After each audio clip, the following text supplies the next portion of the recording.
Selamat pagi anak-anak, selamat berjumpa dalam pembelajaran kimia. Kali ini kita akan membahas tentang cara menghitung perubahan entalpi reaksi atau delta H.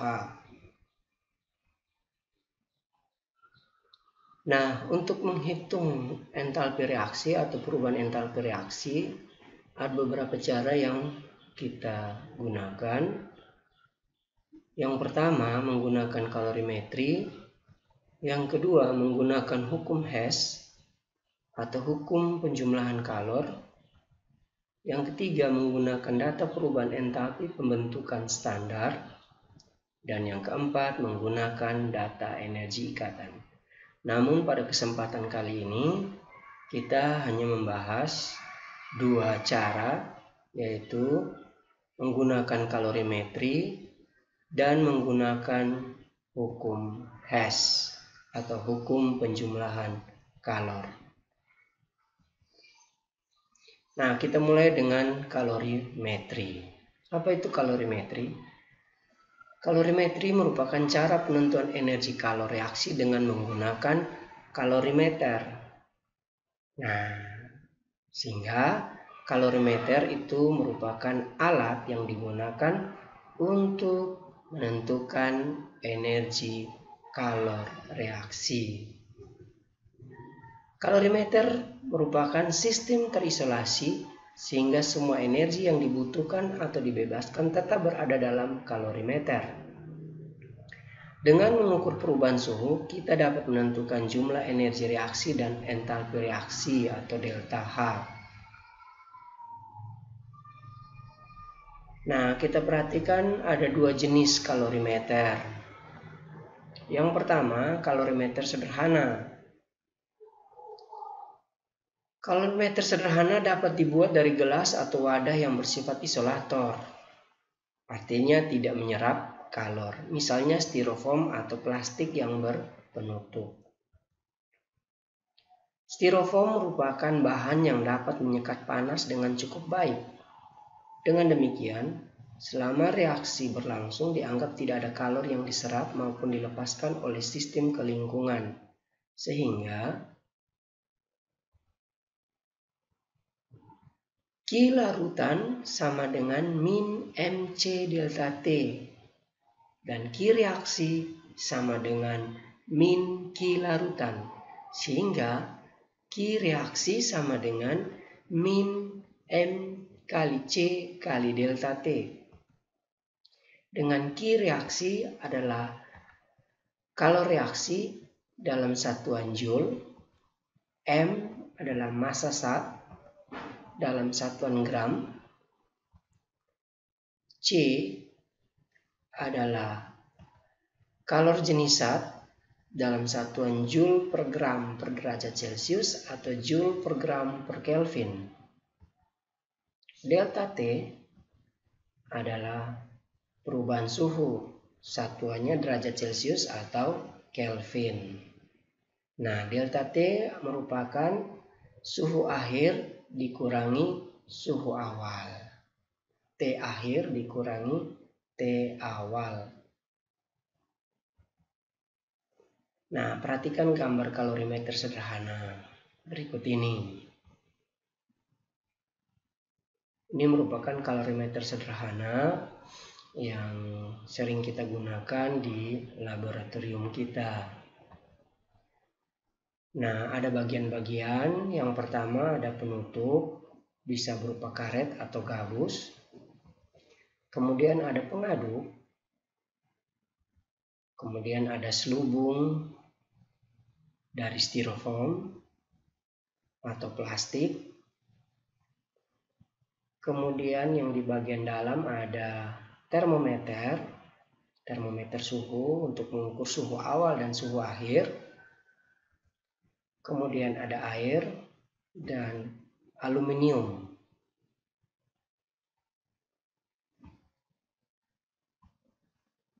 Nah, sekarang kita perhatikan contoh soal yang berkaitan dengan kalorimeter atau kalorimetri. sebanyak 100 ml asam asetat atau CH3COOH 1 molar dengan suhu awal 25 derajat Celcius direaksikan dengan 100 ml KOH 1 molar, suhu awalnya 25 derajat Celcius, kemudian menghasilkan campuran sebanyak 200 ml dengan suhu 30 derajat Celcius. Jika massa jenis air sama dengan 1 gram per mililiter, kalori jenis air sama dengan 4,2 Joule per gram per derajat Celcius, dan kalorimeter dianggap tidak menyerap kalor, maka tentukan persamaan termokimianya. Untuk menyelesaikan soal tersebut, kita perhatikan yang diketahui ada volume CH3COOH 100 ml, kemudian konsentrasi CH3COOH 1 molar atau 1 mol per liter atau 1 milimol per mililiter. Volume KOH sama dengan 100 ml, konsentrasi KOH sama dengan 1 molar atau 1 mol per mililiter atau 1 milimol per mililiter. Nah, suhu awal 25 derajat Celcius. Tadi diketahui suhu awal 25 derajat Celcius dan suhu akhir 30 derajat Celcius. Kalori jenis air 4,2 Joule per gram per derajat Celcius. Sedangkan massa jenis atau rho sama dengan 1 gram per mililiter.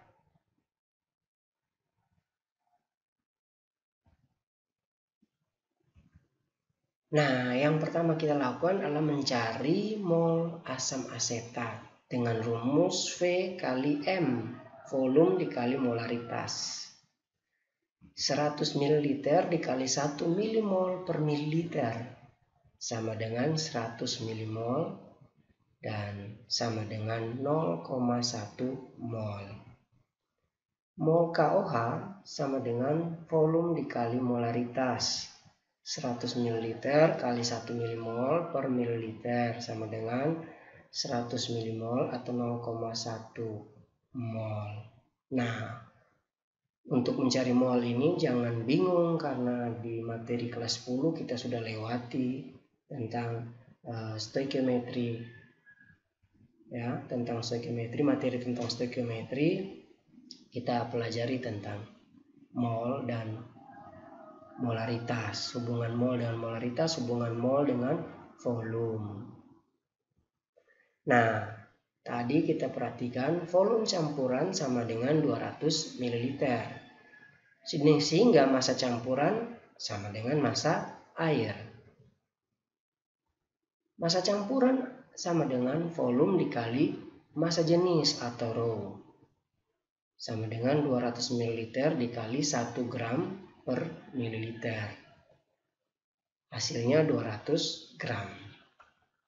Delta T sama dengan T akhir kurang T awal sama dengan 30 derajat Celcius dikurangi 25 derajat Celcius, hasilnya 5 derajat Celcius. Q larutan sama dengan M kali C kali delta T sama dengan 200 gram kali 4,2 Joule per gram per derajat Celcius kali 5 derajat Celcius. Di sini kita perhatikan gram dengan gram habis, derajat Celcius dengan derajat Celcius habis. Ya. Sehingga satuannya sisa Joule. Hasilnya adalah 4200 Joule. Atau sama dengan 4,2 kilojoule dibagi 1000 ya. Nah, Q reaksi sama dengan min Q larutan, sehingga Q reaksi sama dengan min 4,2 kilojoule. Delta H sama dengan Q reaksi per mol, sehingga min 4,2 kilojoule per 0,1 mol sama dengan min 42 kilojoule per mol. Harus diingat pada suhu tetap Q reaksi sama dengan delta H.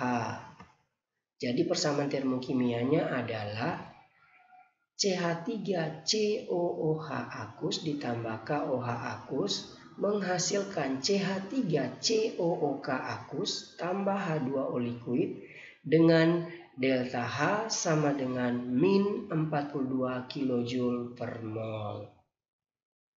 Nah, karena delta H-nya bertanda negatif, maka reaksi ini termasuk reaksi eksoterm atau reaksi melepaskan kalor.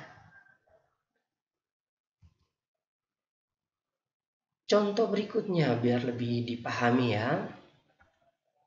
Dalam suatu kalorimeter direaksikan 200 ml larutan HCl 1 molar dengan 100 ml larutan NaOH 1 molar. Ternyata suhunya naik dari 24 derajat Celcius menjadi 30 derajat Celcius. Kalor jenis larutan dianggap sama dengan kalor jenis air, yaitu 4,18 Joule per gram per Kelvin, dan massa jenis larutan dianggap 1 gram per mililiter. Jika dianggap bahwa kalorimeter tidak menyerap kalor, tentukanlah perubahan entalpi dari reaksi NaOH akus ditambah HCl akus menghasilkan NaCl akus tambah H2O liquid. Nah, untuk menyelesaikan ini kita perlu mencari apa yang diketahui dalam soal tersebut. Yang diketahui adalah volume HCl sama dengan 200 ml. Konsentrasi HCl sama dengan 1 molar atau 1 milimol per mililiter. Volume NaOH sama dengan 100 ml. Sedangkan konsentrasi NaOH juga sama dengan 1 molar atau 1 milimol per mililiter. Perubahan suhu atau delta T sama dengan 30 derajat Celcius dikurangi 24 derajat Celcius sama dengan 6 derajat Celcius. Kalau dibawa ke Kelvin, hasilnya juga sama dengan 6 Kelvin. Ya, karena ini merupakan selisihnya. Ya, dari 30 derajat Celcius untuk dibawa ke Kelvin itu ditambah dengan 273. Begitu juga 24 derajat Celcius untuk dibawa ke Kelvin ditambah 273.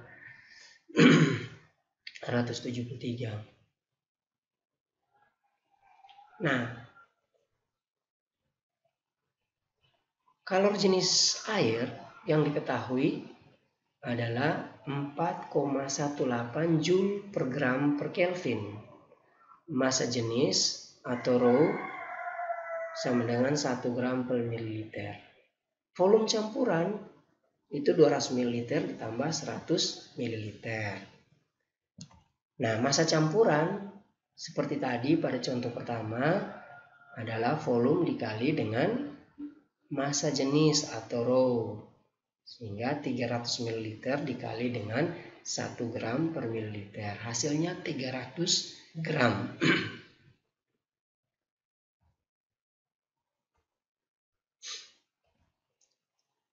Kita lihat Q reaksi sama dengan min Q larutan. Sama dengan min M kali C kali delta T. Sehingga sama dengan min 300 gram dikali dengan 4,18 Joule per gram per Kelvin dikali dengan 6 Kelvin. Hasilnya min 7524 Joule. Atau kalau dibawa ke kilojoule dibagi dengan 1000 sama dengan min 7,524 kilojoule. Nah, perhatikan jumlah mol yang bereaksi. Karena jumlah mol yang bereaksi itu berbeda, kita lihat sama-sama, kita kembali ingat pada materi kelas 10 tentang reaksi pembatas ya. NaCl atau mol HCl sama dengan 200 ml kali 1 milimol per mililiter. Sama dengan 200 milimol sama dengan 0,2 mol. Mol NaOH sama dengan 100 ml dikali 1 milimol per mililiter. Sama dengan 100 milimol atau sama dengan 0,1 mol. seperti dikatakan di awal tadi, bahwa karena jumlah ketersediaan molnya berbeda, sehingga kita perlu mencari mol yang bereaksi dengan menggunakan reaksi pembatas. Masih ingat kan materi stoikiometri terutama pada reaksi pembatas ya. Ingat kembali ya materi itu. HCl akus ditambah NaOH akus menghasilkan NaCl akus ditambah H2O liquid. Pada keadaan awal, ketersediaan mol HCl sebesar 0,2 mol dan ketersediaan NaOH 0,1 mol. Nah, karena jumlah mol NaOH lebih kecil dari jumlah mol HCl, maka otomatis NaOH yang habis bereaksi lebih dulu. Sehingga pada saat bereaksi, yang bereaksi NaOH berkurang 0,1 mol, sedangkan HCl yang berkurang, masih ingat kan? Koefisien HCl dibagi koefisien NaOH dikali dengan jumlah mol NaOH yang bereaksi. Hasilnya ternyata HCl berkurang 0,1 mol. Pada keadaan akhir, perhatikan, ternyata HCl masih bersisa 0,1 mol, sedangkan NaOH tidak bersisa. Ya, kalau pada reaksi pembatas, NaOH merupakan reaksi pembatas. Nah, kita kembali ke sini. Di sini terlihat bahwa jumlah mol yang bereaksi adalah sebesar 0,1 mol ya, HCl 0,1 mol dan NaOH sama 0,1 mol. Ki reaksi pada tekanan tetap sama dengan delta H reaksi. Sehingga delta H reaksi sama dengan min 7,524 kJ dibagi 0,1 mol sama dengan min 75,24 kJ per mol. Perubahan kalor yang bertanda negatif seperti di awal tadi menunjukkan reaksi berlangsung secara eksoterm. Sehingga persamaan termokimianya dapat ditulis HCl akus ditambah NaOH akus menghasilkan NaCl akus tambah H2O liquid dengan delta H sama dengan min 75,24 kJ per mol. Bagaimana? Bisa dipahami anak-anak? Kita lanjutkan. Nah, kalorimeter yang berikut adalah kalorimeter bom. Kalorimeter bom terdiri atas suatu wadah baja yang kuat atau bom yang ditempati reaktan.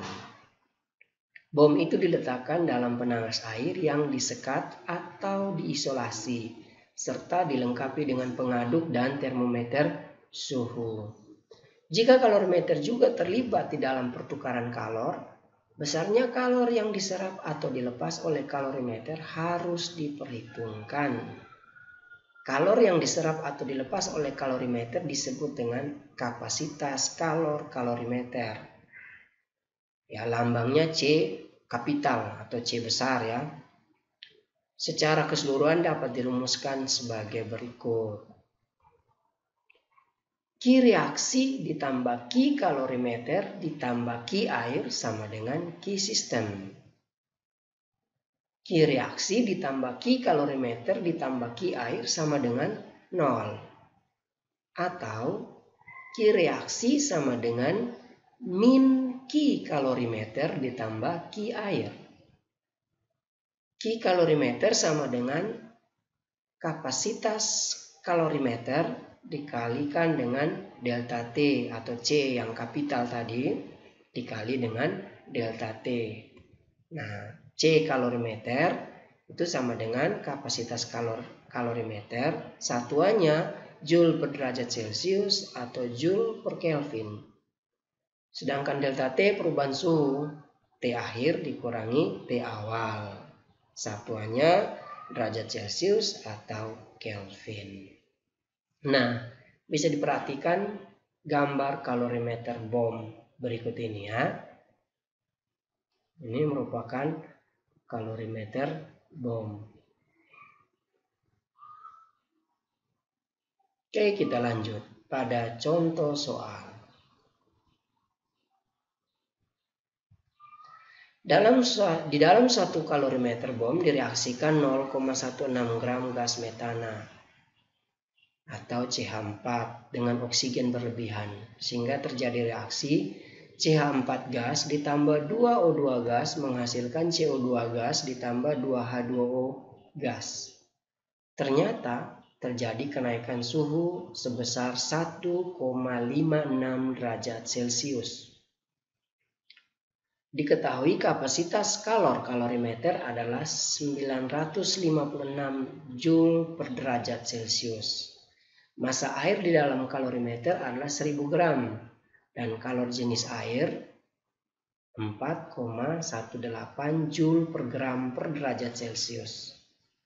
Tentukanlah kalor pembakaran gas metana dalam kilojoule per mol. Diketahui massa atom relatif C sama dengan 12, sedangkan massa atom relatif H sama dengan 1.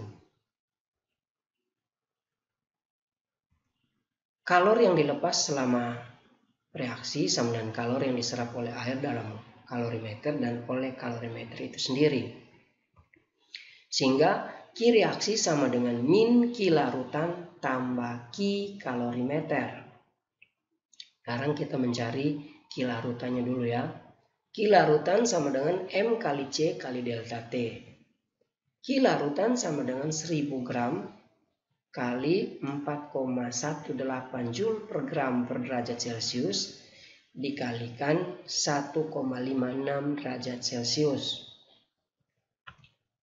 Sehingga Q larutan sama dengan 6520,8 Joule. Sedangkan Q kalorimeter sama dengan C kali delta T. Ya, kapasitas kalorimeter dikalikan dengan delta T sama dengan 956 Joule per derajat Celcius dikalikan dengan 1,56 derajat Celcius. Hasilnya 1491,36 Joule. Sehingga Q reaksi sama dengan min Q larutan ditambah Q kalorimeter sama dengan min 6520,8 Joule ditambah 1491,36 Joule. Hasilnya adalah 8012,16 Joule atau sama dengan min 8,012 kilojoule. Nah, kita perhatikan jumlah metana yang dibakar sebanyak 0,16 gram. Sehingga jumlah mol kita menggunakan rumus N sama dengan massa per MR-nya. MR-nya berapa? MR-nya 16. Dari mana? Dari 12 ditambah 4 kali 1. AR-nya masing-masing ya. Sehingga mol metana sama dengan 0,16 gram dibagi 16 gram per mol. Hasilnya sama dengan 0,01 mol. Sehingga Q reaksi untuk 1 mol metana atau CH4 adalah min 8,012 kilojoule dibagi 0,01 mol sama dengan 801,2 kilojoule per mol. Nah, sehingga persamaan termokimia dapat kita tulis sebagai berikut. HCl akus ditambah NaOH akus menghasilkan NaCl akus ditambah H2O akus dengan delta H sama dengan min 801,2 kJ per mol. Reaksi ini juga berlangsung secara eksoterm.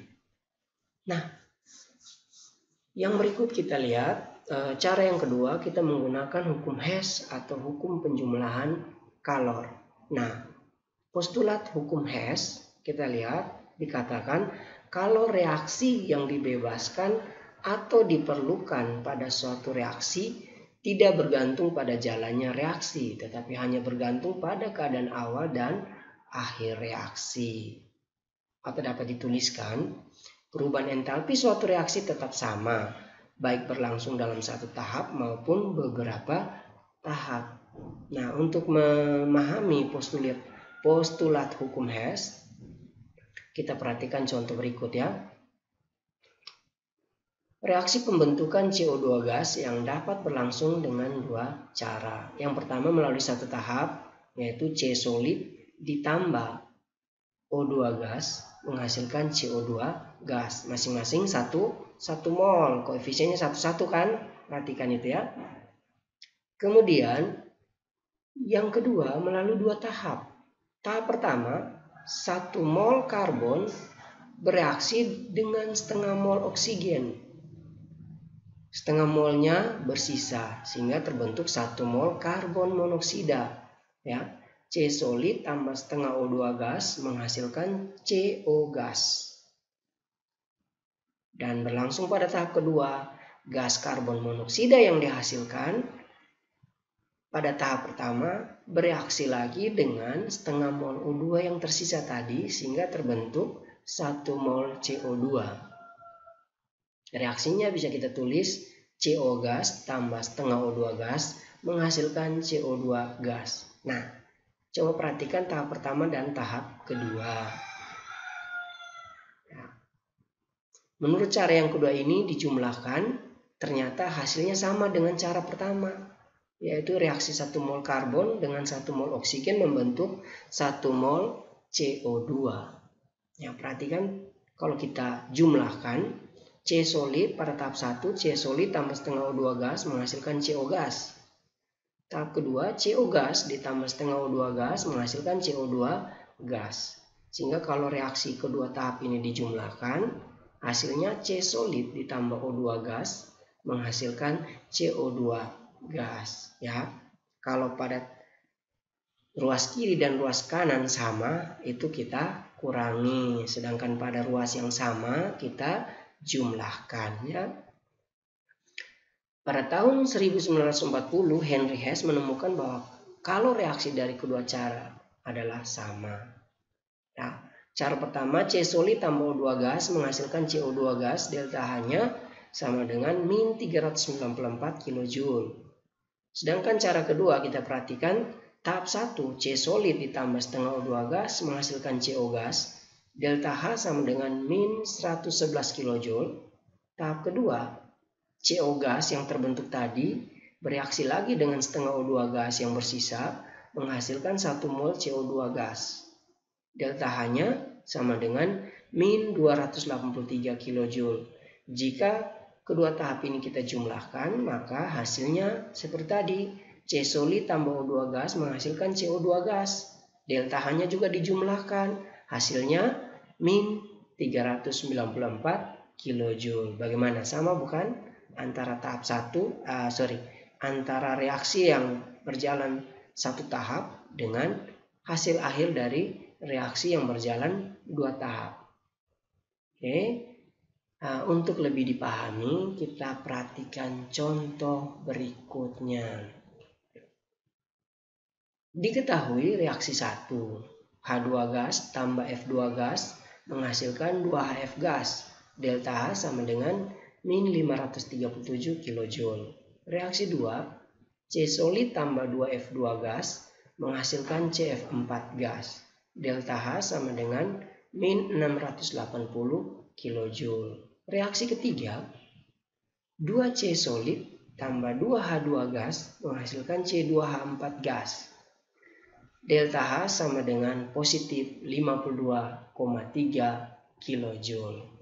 Tentukanlah delta H dari reaksi C2H4 gas tambah 6F2 gas menghasilkan 2CF4 gas tambah 4HF gas. Ya, tambah 4HF gas. Nah, kita perhatikan untuk reaksi yang ditanyakan. Kita lihat ini yang keadaan awal yang ini ya. Kemudian ini keadaan akhir. Jadi kalau reaksi hanya ditentukan oleh keadaan awal dan keadaan akhir. Nah, kita perhatikan di ruas kiri C2H4 gas itu ada di kiri anak panah ya, di ruas kiri sebelum anak panah. Kemudian yang di reaksi 3 C2H4 gas ada di ruas kanan anak panah. Sehingga untuk sama reaksi ketiga kita balik dan tidak perlu dikalikan ataupun dibagikan karena C2H4 sama molnya, koefisiennya sama 1, yang ini juga 1. Jadi tinggal kita balik. Kalau kita balik maka tandanya dari positif berubah menjadi negatif.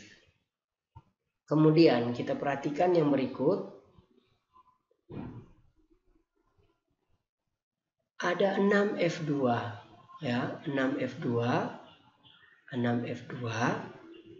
Nah, di reaksi 1 dan reaksi 2 ada F2 dan 2F2. Ruasnya sama di kiri. Tidak perlu dibolak-balik ya. Yang perlu dilakukan adalah kita samakan koefisiennya.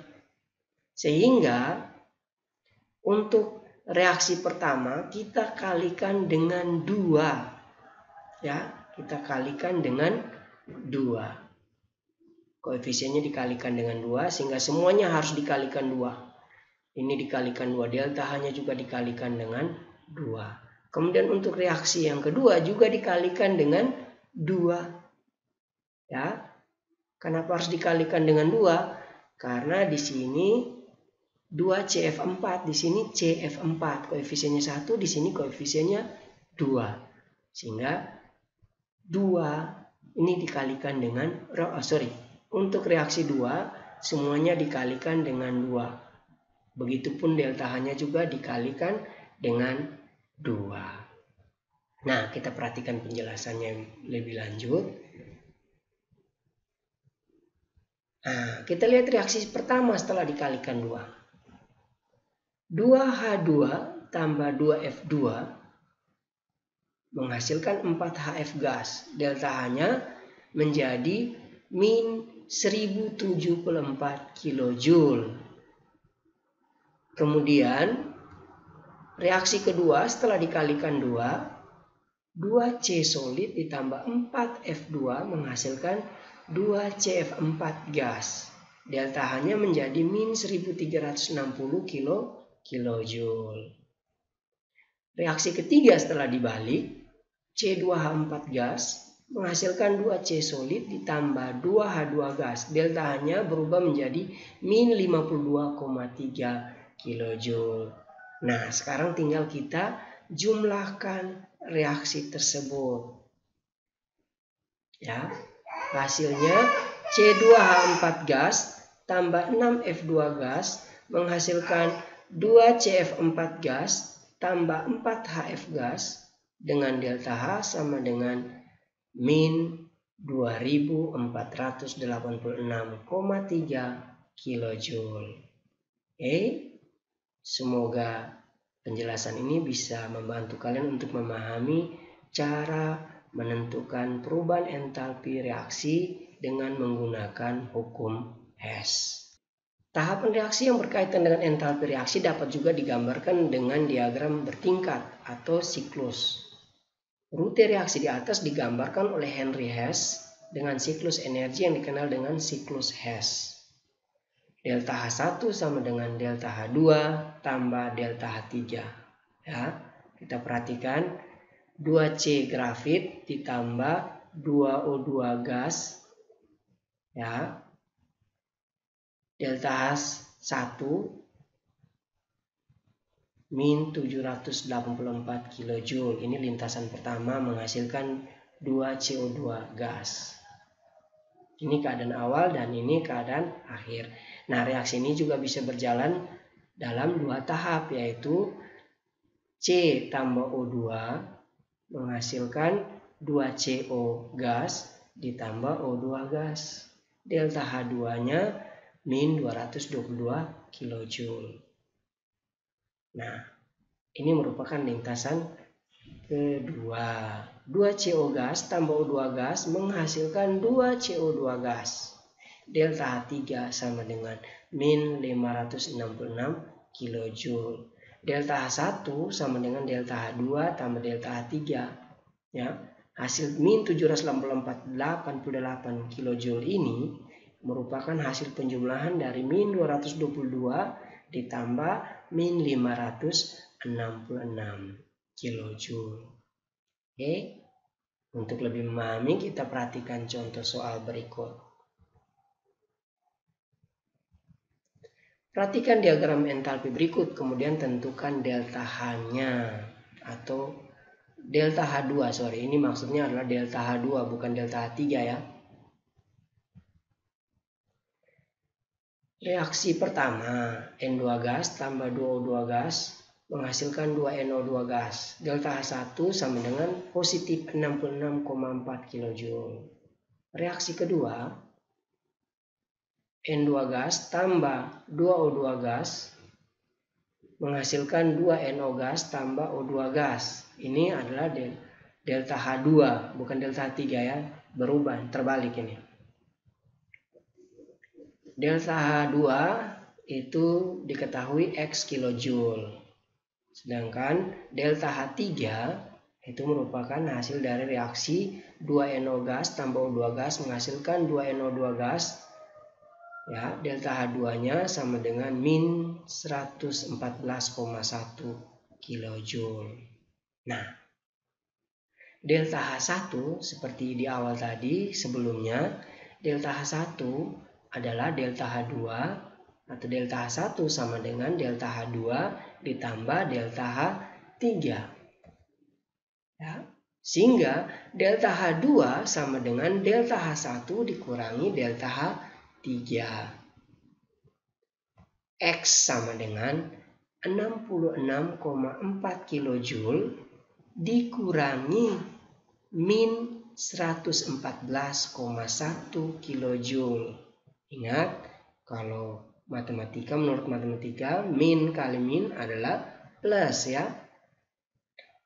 Sehingga hasilnya sama dengan X sama dengan 180,5 kJ. Jadi delta H2 sama dengan 180,5 kJ ya. 180,5 kJ. Oke, semoga penjelasan ini dapat dipahami dengan baik dan dapat membantu kalian dalam pembelajaran jarak jauh pada saat pandemi COVID-19. Oke, terima kasih. Tetap sehat, tetap di rumah. Jika penjelasan ini menarik, silahkan di-like. Dan jika bermanfaat, silahkan dibagikan.